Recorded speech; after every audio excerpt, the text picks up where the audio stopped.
नमस्कार बालमित्रांनो, आज मी तुम्हाला गणपती बाप्पाच्या जन्माची कहाणी सांगणार आहे, म्हणजेच गोष्ट सांगणार आहे.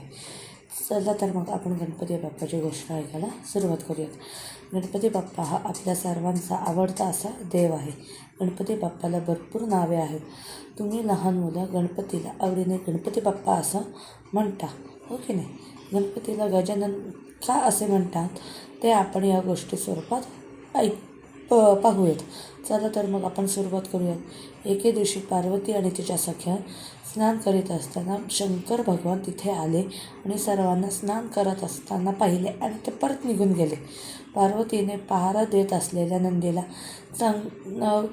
नंदीला ओरडल्या आणि म्हणाल्या की तू का माझं ऐकलं नाहीस का? तू शंकर भगवाना आतमध्ये येऊ दिलं. तर त्यावर तिच्या सख्या पार्वती मातेच्या सख्या म्हणाल्या, म्हणजे मैत्रिणी म्हणाल्या की जेवढं नंदी शंकर भगवानचं ऐकतं तेवढं तुमचं का ऐकत नाही? आपण असा चौकीदार शोधला पाहिजे, ते शंकरांचं पण ऐकणार नाही. तुम्हाला शंकरांनी असा एक वर दिलाय, तेव्हा तुम्ही तुमच्या अंगाच्या मळाचा एक पुतळा शंकरांचे नाव घेऊन तयार करा, म्हणजे तो जिवंत होईल आणि फक्त तुमचेच ऐकेल. तिने अंगावरच्या मळापासून पुतळा तयार केला आणि तो जिवंत झाला. त्यानंतर दुसऱ्या दिवशी पार्वती मातेने त्या पुतळ्याला सांगितले, बाळा, मी आंघोळीला जाते, तू दारापाशी उभा राहा.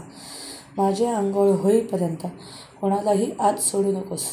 पार्वतीच्या आज्ञेप्रमाणे तो मुलगा दारापाशी उभा राहिला. कोणी आले की नाही तो पाहायचा आणि त्याला अडवायचा. काही वेळाने स्वतः शंकर भगवान तिथे आले. मुलाने त्यांना अडवलं. मुलाने त्यांना सांगितलं, घरात जायचं नाही, आई आंघोळ करते आहे. त्या मुलाचे हे शब्द ऐकल्यानंतर शंकर भगवान चिडले आणि म्हणाले, तू कोण आहेस? तू अडवणारा मला कोण आहेस? म्हणून शंकर भगवानांनी गणपती बाप्पावर वार केला आणि त्याचं शिर कापून टाकलं. आणि नंतर असं झाल्यानंतर गणपती बाप्पाची आई बाहेर आली आणि बघितलं तर आपला मुलगा मरून पडलेला आहे, जिवंत होईना. म्हणून शंकर बाप्पांना पार्वती आईने सांगितलं की दुसरं माझ्या मुलाला जिवंत करा, कसंही करा. म्हणून शंकर भगवाननी आपल्या गणांना, आपल्या सहकाऱ्यांना सांगितलं की जो कोणी पहिला मनुष्य दिसेल, प्राणी दिसेल, त्याचे शिर कापून घेऊन या.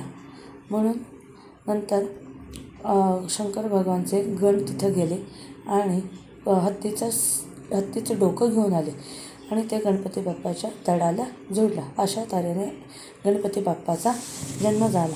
तुम्हाला ही गोष्ट आवडली असेल तर या व्हिडिओला लाईक करा, शेअर करा आणि सबस्क्राईब करा. धन्यवाद.